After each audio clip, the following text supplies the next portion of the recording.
ಇನ್ನು ಕಾಂಗ್ರೆಸ್ ಗ್ಯಾರಂಟಿಗಳ ಮೇಲೆ ಬಿಜೆಪಿ ನಾಯಕರು ನಿಗಾ ಇಟ್ಟಿದ್ದಾರೆ. ಸರ್ಕಾರದ ನಿರ್ಧಾರದ ಮೇಲೆ ಹೋರಾಟಕ್ಕೆ ಬಿಜೆಪಿ ಸಿದ್ಧತೆಯನ್ನ ಮಾಡಿಕೊಂಡಿದೆ.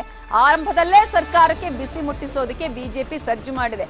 ಈಗ ಕಳೆದ ವರ್ಷ ಕೂಡ ನಾವು ಗಮನಿಸಿದ್ವಿ ಯಾವ ರೀತಿಯಾಗಿ ಕಾಂಗ್ರೆಸ್ ಹೋರಾಟವನ್ನ ಮಾಡ್ಕೊಂಡು ಬಳ್ತು ಬಿಜೆಪಿಯ ಒಂದೊಂದು ವಿಚಾರವನ್ನ ಇಟ್ಟುಕೊಂಡು ಅದನ್ನೇ ಅಸ್ತ್ರವನ್ನಾಗಿ ಮಾಡಿಕೊಳ್ತು.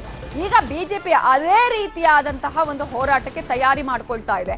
ಹೋರಾಟಕ್ಕೆ ಹಲವು ಪ್ಲಾನ್ ಅನ್ನ ಮಾಡಿಕೊಂಡಿದೆ ಬಿಜೆಪಿ. ಹಿಂದಿನ ಸರ್ಕಾರದ ಕ್ಯಾಬಿನೆಟ್ ನಿರ್ಣಯಕ್ಕಾಗಿ ಕಾಯ್ತಾ ಇದೆ ಬಿಜೆಪಿ. ಕಾಂಗ್ರೆಸ್ನಂತೆ ಪೋಸ್ಟರ್ ಅಭಿಯಾನಕ್ಕೂ ಬಿಜೆಪಿ ಸಿದ್ಧತೆಯನ್ನ ಮಾಡಿಕೊಂಡಿದೆ ಅಂತ ಹೇಳಲಾಗ್ತಾ ಇದೆ. ಅದೇ ರೀತಿಯ ವಿಚಾರವನ್ನ ಆಲ್ರೆಡಿ ಈಗ ಬಿಜೆಪಿ ನಾಯಕರು ಹಂಚಿಕೊಂಡಿದ್ದಾರೆ ಮಾಧ್ಯಮಗಳ ಮುಂದೆ. ಅಭಿಯಾನಕ್ಕೂ ಬಿಜೆಪಿ ಸಿದ್ಧತೆಯನ್ನ ಮಾಡಿಕೊಳ್ತಾ ಇದೆ. ಕಾಂಗ್ರೆಸ್ನ ಗ್ಯಾರಂಟಿಗಳು ಒಂದ್ಸಲ ಜಾರಿಗೆ ಬರ್ಲಿ ಅಂತ ಕಾಯ್ತಿದ್ದಾರೆ. ಈಗ ಕಾಂಗ್ರೆಸ್ ಹೇಳ್ಕೊಂಡ ಹಾಗೆ ಪ್ರಣಾಳಿಕೆಯಲ್ಲಿ ಯಾವುದೇ ರೀತಿಯ ಕಂಡೀಷನ್ ಹಾಕಿರ್ಲಿಲ್ಲ, ಆದ್ರೆ ಈಗ ಕಂಡೀಷನ್ಸ್ ಹಾಕ್ತಾ ಇದೆ.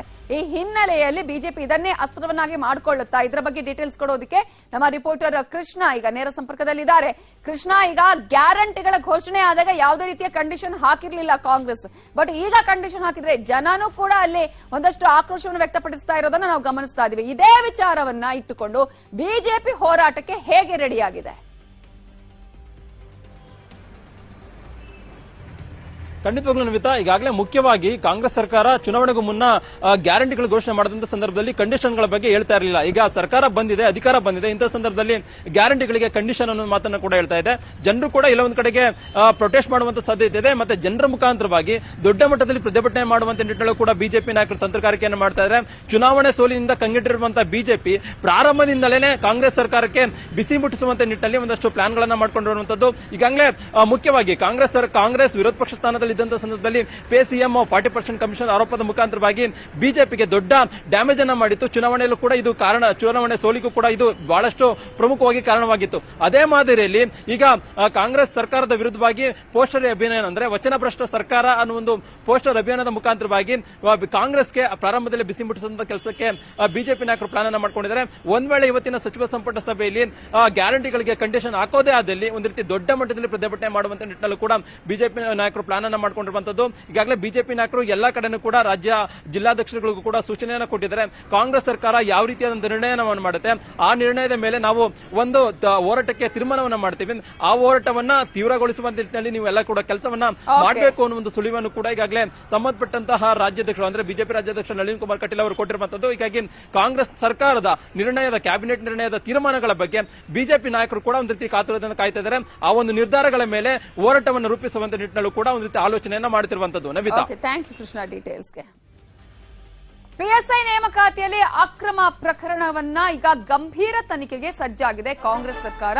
ಹೈಕೋರ್ಟ್ ತಡೆಯಾಜ್ಞೆಯ ತೆರವಿಗೆ ಸರ್ಕಾರ ಸಿದ್ಧತೆಯನ್ನ ಮಾಡಿಕೊಳ್ತಾ ಇದೆ. ಪಿಎಸ್ಐ ನೇಮಕಾತಿಯಲ್ಲಿ ನಡೆದಂತಹ ಅಕ್ರಮಕ್ಕೆ ಸಂಬಂಧಪಟ್ಟ ಹಾಗೆ ಈಗ ಕಾಂಗ್ರೆಸ್ ಇದೇ ವಿಚಾರವನ್ನ ಇಟ್ಟುಕೊಂಡು ತನಿಖೆಗೂ ಕೂಡ ಮುಂದಾಗಿದೆ. ಬಿಜೆಪಿ ಸರ್ಕಾರದಲ್ಲಿ ಇದ್ದಂತಹ ಅನೇಕ ಹಗರಣಗಳಿದೆಯಲ್ಲ ಅದನ್ನೇ ಈಗ ತನಿಖೆಗೆ ಒಳಪಡಿಸೋದಕ್ಕೆ ಕಾಂಗ್ರೆಸ್ ರೆಡಿಯಾಗಿರೋದನ್ನ ನಾವು ಗಮನಿಸಿದ್ವಿ. ಅಂದ್ರೆ 6 ರಿಂದ 7 ಪ್ರಕರಣಗಳಿಗೆ ಸಂಬಂಧಪಟ್ಟ ಹಾಗೆ ಈಗ ಕಾಂಗ್ರೆಸ್ ತನಿಖೆಗೆ ಒಳಪಡಿಸ್ತಾ ಇದೆ. ಪಿಎಸ್ಐ ಅಭ್ಯರ್ಥಿಗಳಿಗೆ ಮತ್ತೊಮ್ಮೆ ಪರೀಕ್ಷೆ ನಡೆಸುವ ಬಗ್ಗೆಯೂ ಚಿಂತನೆಯನ್ನ ಮಾಡ್ತಾ ಇದ್ದು ಅಡ್ವೊಕೇಟ್ ಜನರಲ್ ಶಶಿಕಿರಣ್ ಜೊತೆಗೆ ಗೃಹ ಸಚಿವರಾಗಿರುವ ಡಾಕ್ಟರ್ ಜಿ ಪರಮೇಶ್ವರ್ ಚರ್ಚೆ ಮಾಡಿದ್ದಾರೆ. ಸೋಮವಾರ ಮತ್ತೊಮ್ಮೆ ಎಜಿ ಜೊತೆ ಡಾಕ್ಟರ್ ಜಿ ಪರಮೇಶ್ವರ್ ಚರ್ಚೆಯನ್ನ ನಡೆಸಲಿದ್ದಾರೆ. ಪಿಎಸ್ಐ ನೇಮಕಾತಿಯಾದಂತಹ ಅಕ್ರಮ ಪ್ರಕರಣಕ್ಕೆ ಸಂಬಂಧಪಟ್ಟ ಹಾಗೆ ಈಗ ಗಂಭೀರ ತನಿಖೆಗೂ ಕಾಂಗ್ರೆಸ್ ಸರ್ಕಾರ ಮುಂದಾಗಿದೆ. ಇದರ ಬಗ್ಗೆ ಇನ್ನಷ್ಟು ಡೀಟೇಲ್ಸ್ ಕೊಡೋದಕ್ಕೆ ನಮ್ಮ ಪೊಲಿಟಿಕಲ್ ಬ್ಯೂರೋ ಹೆಡ್ ಆಗಿರುವ ಚಿದಾನಂದ ಪಟೇಲ್ ನೇರ ಸಂಪರ್ಕದಲ್ಲಿ ಜಾಯ್ನ್ ಆಗಿದ್ದಾರೆ. ಚಿದಾನಂದ ಪಟೇಲ್, ಈಗ ಅನೇಕ ಪ್ರಕರಣಗಳನ್ನ ಇಟ್ಟುಕೊಂಡು ಹಗರಣಗಳನ್ನ ಇಟ್ಟುಕೊಂಡು ಕಾಂಗ್ರೆಸ್ ತನಿಖೆಗೂ ಕೂಡ ರೆಡಿ ಮಾಡಿರೋದನ್ನ ನಾವು ಗಮನಿಸ್ತಾ ಇದ್ವಿ. ಅದರಲ್ಲಿ ಒಂದು ಪಿಎಸ್ಐ ಸ್ಕ್ಯಾಮ್. ಈ ಹಿನ್ನೆಲೆಯಲ್ಲಿ ಈಗ ಕಾಂಗ್ರೆಸ್ ಇದನ್ನ ತನಿಖೆಗೆ ಒಳಪಡಿಸೋದಕ್ಕೆ ಏನೆಲ್ಲ ತಯಾರಿಯನ್ನ ಮಾಡಿಕೊಂಡಿದೆ?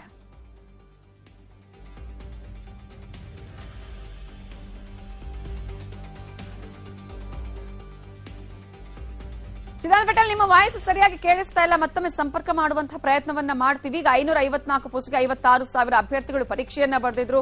ಪರೀಕ್ಷೆಯಲ್ಲಿ ಬ್ಲೂಟೂತ್ ಬಳಸಿ ಅಕ್ರಮವನ್ನ ಮಾಡಲಾಗಿರೋದಕ್ಕೆ ಸಂಬಂಧಪಟ್ಟ ಹಾಗೆ ಕಲಬುರಗಿಯಲ್ಲಿ ಮೊದಲ ಬಾರಿಗೆ ಪ್ರಕರಣ ಪತ್ತೆ ಕೂಡ ಆಯಿತು.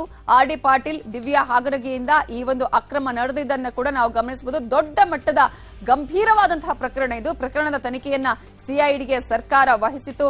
ನಿಧಾನವಾಗಿ ಇದರಲ್ಲಿ ಪೊಲೀಸ್ ಹಿರಿಯ ಅಧಿಕಾರಿಗಳ ಹೆಸರು ಕೂಡ ಕೇಳಿ ಬಂದಿತ್ತು. ಇದೇ ಪ್ರಕರಣಕ್ಕೆ ಸಂಬಂಧಪಟ್ಟ ಹಾಗೆ ಎಡಿಜಿಪಿ ಆಗಿದ್ದ ಅಮೃತ್ ಪಾಲ್ ಅವರ ಬಂಧನ ಕೂಡ ಆಗಿದೆ, ಈಗಾಗಲೇ ಜೈಲಲ್ಲಿರೋದು.